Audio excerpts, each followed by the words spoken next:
Veteran news anchor na si Henry Umaga Diaz, pansamantalang mawawala sa TV Patrol. Trending sa social media ang usap-usapang may isang news anchor ng TV Patrol na aalis o mawawala di umano sa naturang longest running newscast.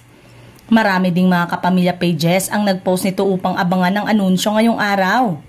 Pero ngayong umaga, it was revealed sa Gising Pilipinas ni Doris Bigornia at Alvin El Chico na ang aalis ay si Henry Umaga Diaz.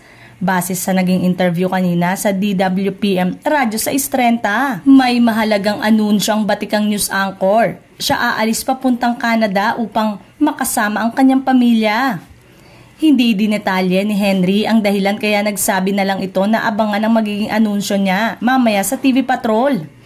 Naiyak naman si Doris Bigornia dahil halos siya na lang daw ang natitirang pioneer sa batch nila.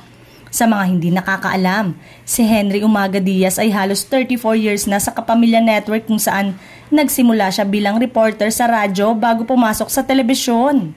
Taong 2020, nang muling magbalik si Henry sa longest running Tagalog newscast ng bansa matapos na maging news anchor din noon ng TV Patrol World at TV Patrol Weekend.